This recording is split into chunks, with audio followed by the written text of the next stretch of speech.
Welcome to this quick start session of the Profiler Training Certification course. In this session, we're going to talk about some of the pitfalls, some of the things to watch out for as you're learning to be a profiler. Yeah, we call it profiling ethics because it really is. I mean, there's nothing moral about this. There's going to be no morality. There are no laws or rules around this. But there are some best practices. Yeah. There is some ethics around some of the better ways and the not so better ways to use this power. Now, the reason why we believe ethics is an important consideration is that this becomes a very powerful tool in your tool belt, all right? It can be used for good or for evil. And just like a hammer can be used to build a new house, it can also be used to bludgeon somebody to death. So we have some ethical best practices that we want to talk about before we get into the component of really picking up this powerful tool so that it will be used for good and not for evil. I'll tell you what, when you're learning profiling, one of the challenges is to stop yourself from weaponizing it, from using it as a way to categorize people in a way that's suppressing their true nature. Well, you're just a perceiver. That's why you're acting this way. Blah blah blah blah. Or well, of course you're going to be fussy about this. You're a judger. You know, this kind of language that can emerge, and I've seen myself do it. We've probably all done it as we've learned profiling.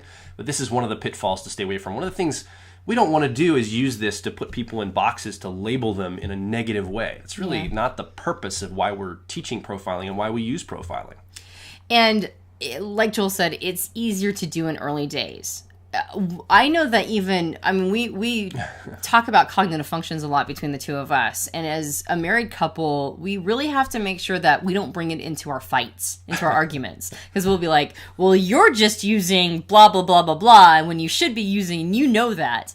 Well, anytime you're projecting onto somebody else what they should and should not be utilizing in their own minds, in their own brain wiring, then you've turned it into a weapon. So we want to talk about a couple different components. The first one is beware of the Pygmalion project. Now, Pygmalion in Greek mythology was a sculptor who sculpted his perfect woman out of marble, and she came alive. One of the things that David Keirsey brought to the table, he wrote a book called Please Understand Me, which is quite possibly the most accessible and well-publicized book on Myers-Briggs. He talks about the Pygmalion project in the book, Please Understand Me. Now, the Pygmalion project is when two people fall madly in love with each other, or even just are really good friends, or just have a great bond with each other, or even if they're parent and child, and they have the bond of parent and child, or whatever the relationship is. The things that you love about them initially are generally the things that are different than you, because in nature, polarity creates attraction. So we become very attracted to people who are very different from us. However, over time, as the honeymoon period is ending, or maybe, the whole concept of familiarity breeds contempt, you get to a point where those things that were so charming before are now nothing but annoying and obnoxious. And so what we start to do is we start to chisel away at the other person, hoping that they'll become more like us. All right. We want them to be variations of us because we can handle ourselves and we think that we're awesome. Now, the problem with the Pygmalion project is that we forget that the same things that made us fall madly in love with that person initially, or just really have a strong fondness, is now what we're trying to change about them. And when you understand personality psychology, it becomes very difficult not to utilize that as a weapon to change the other person, because now you're more manipulative. Now you're more persuasive. Now you know exactly what they need to change, right? Like you're a surgeon now, and you can go in and change those components. So ethically, morally, you can do whatever you want to, but ethically, that is not an appropriate way to use profiling. If you're using the system to carve away at other people to try to change them away from who they are, because now you have a deeper insight into what's going on, that's actually a way to not use it constructively, but rather use the hammer to bludgeon another person. Yeah. Also, so we've talked about using it as a weapon to classify people in a negative way.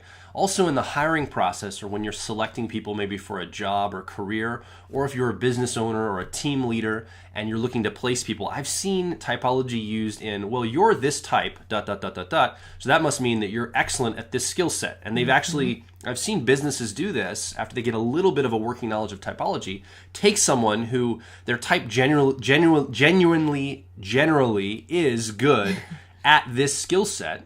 let's say it's a type that's very good at being a CEO. So now the company puts them in a leadership role, maybe a management position, but they have no skill built around being a manager. It's just that their type tends to lend itself to that type of career. And so people will place people not based on their aptitude or their skill development, but based on type. And this can be a pitfall as well. This can be something that ethically you don't want to do, or remove somebody's option from a position. Yeah. Well, you're a fun-loving ENFP, for example, so that means you can't take responsibility or be trusted with our financial systems here at this company or in this role because you're too free-spirited. Well, that doesn't necessarily always bear out. There are all types.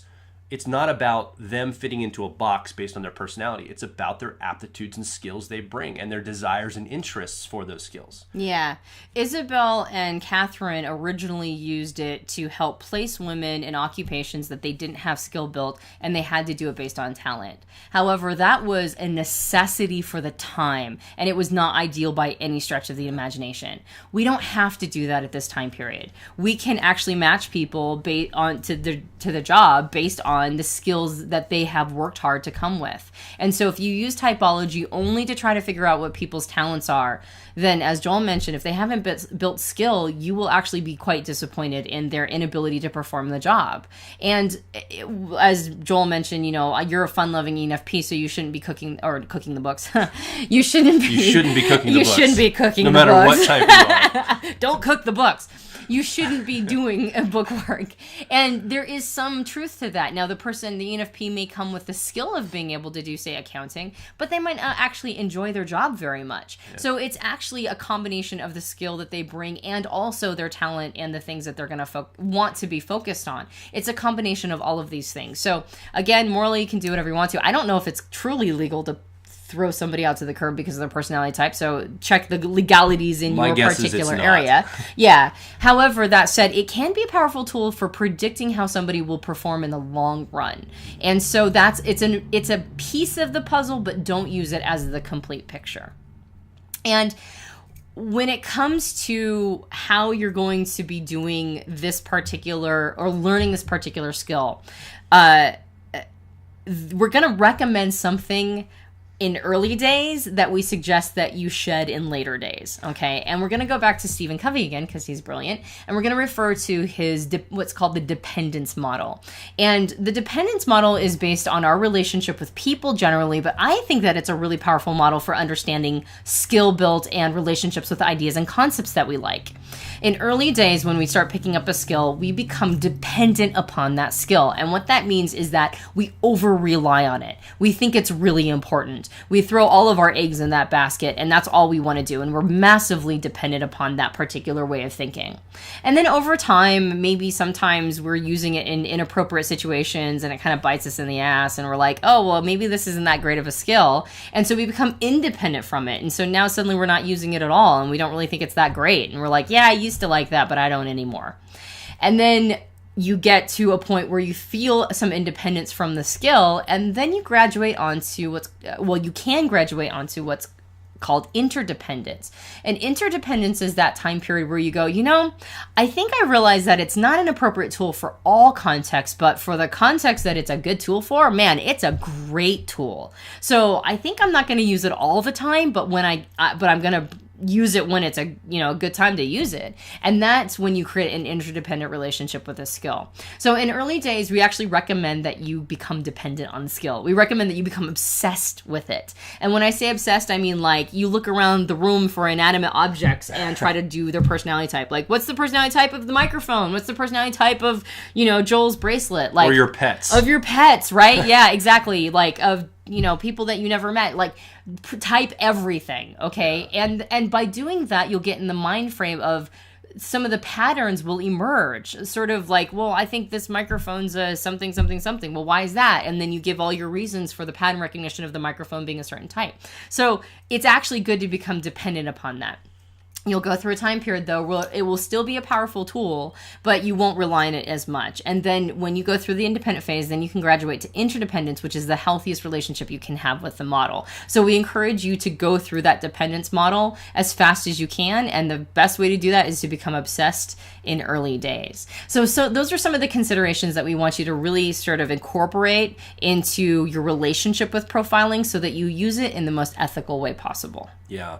And the whole mindset is that we want you to use this in a positive way, not to harm, not to categorize in a negative fashion, not to bludgeon people or hurt them, but to think about how can I help humans, other people on this planet by understanding them better, showing up with a frame of understanding, a frame of compassion, and a frame of helping people grow and get to the next level. And that's really what we hope for you.